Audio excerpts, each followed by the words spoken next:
জনাইছো এতিয়া অসমত ৰাসৰ বতৰ সকলোৱে ৰাস চাইছে আৰু অসমৰ ৰাইজে অসমৰ চুকে কোণে ৰাস উদযাপন কৰিছে বিশেষকৈ মাজুলী নলবাৰী আৰু এনেকুৱা হাউলি এইবিলাকত ৰাস খুব মানে বেলেগ ধৰণে অলপ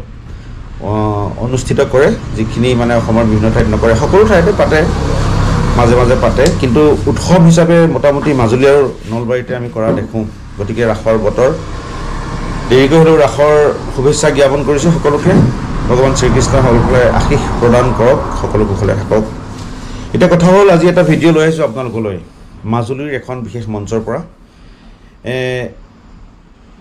এই মহাৰাস আমি আসলে ৰাস এনেকৈ উদযাপন কৰা হয় আমাৰ মাজুলীত ৰাস কি হয় দৈৱকী বিবাহৰ পৰাই আয়োজন কৰে মহাৰাসলৈকে একচুৱেলি মহাৰাস বুলি ক'বলৈ যাওঁতে গোপীৰ লগত শ্ৰীকৃষ্ণ ভগৱান শ্ৰীকৃষ্ণই যিখিনি কাৰ্য কৰিছিল কাৰ্য মানে যিখিনি নৃত্য কৰিছিল যিখিনি নৃত্য কৰিছিলে মানে নৃত্য বুলি নকওঁ আমাৰ নৃত্যৰ ভংগীমাৰে এতিয়া প্ৰকাশ কৰা হয় তেতিয়া কি কৰিছিল মই নাজানো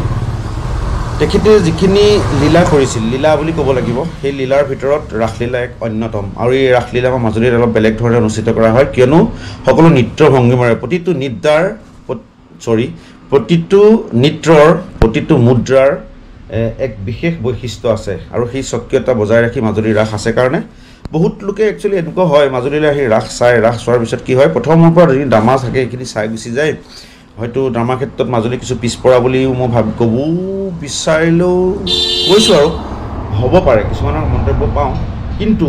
একচুৱেলি আপুনি মাজুলীৰ যি মহাৰাস সেয়া অলপ বেলেগ ধৰণে উপস্থাপন কৰা হয় প্ৰতিটো নৃত্যৰ প্ৰতিটো মুদ্ৰাৰ এক বিশেষ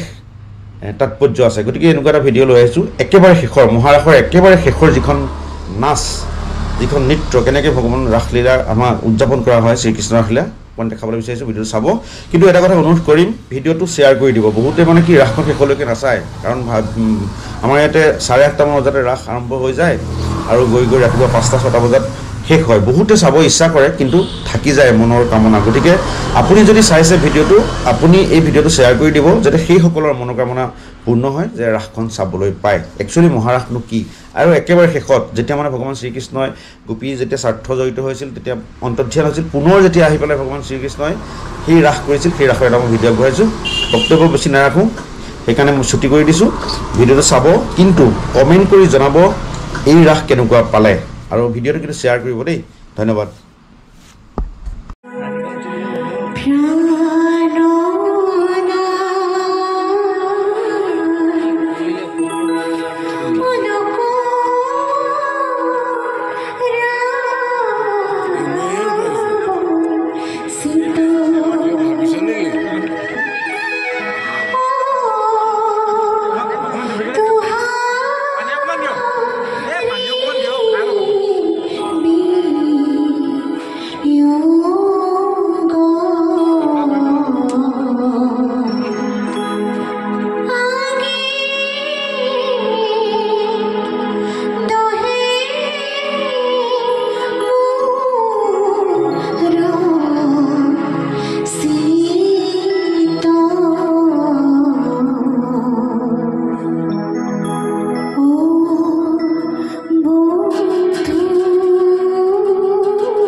কিন্তু প্ৰভু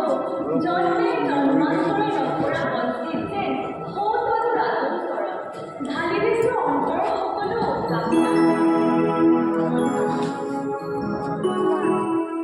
প্ৰাণভক্তা হতধাৰিতা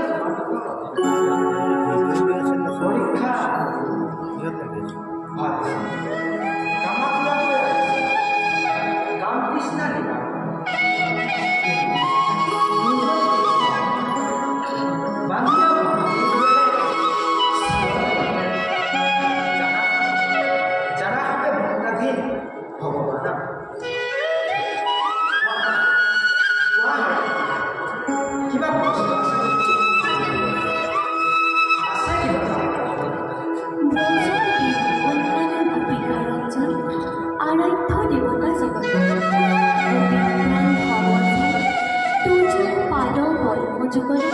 ভাষাৰূপে চিৰকাললৈ কৰিছা যদিহে ইচ্ছা কোৱা প্ৰভু কোৱা দয়া কৰি সংসাৰত ভজে কোনজনে মাত্ৰ উপকাৰী সকাৰী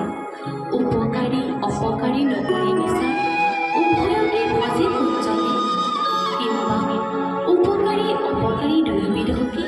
ভজনা নকৰে কোনজনে কোৱা প্ৰভু ভূমিকা বল নকৰা গোপন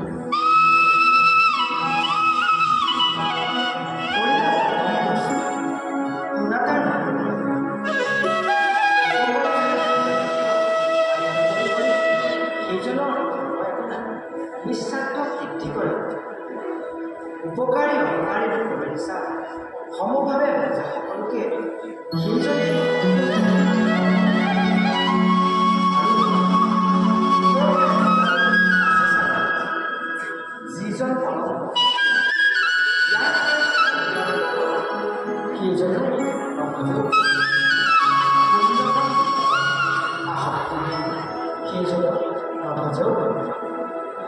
গুৰুত্বহে যিমাজন সজ্জনৰ মাজেৰে সেইজনে ভয়কে মহাপতে সিটোজন মৰণতেও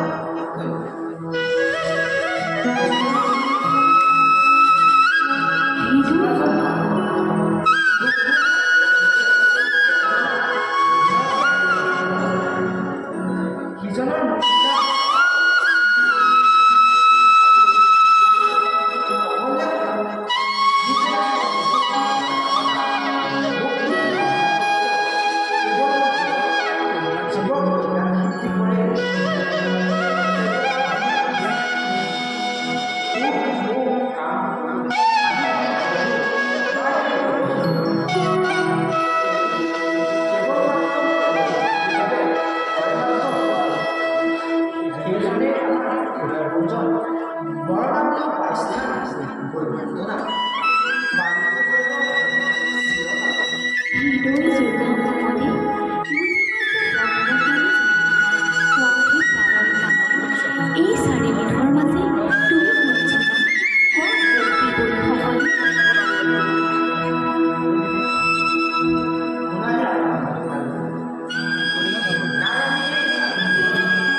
এই কৃষ্ণৰ নিত্যত্বৰ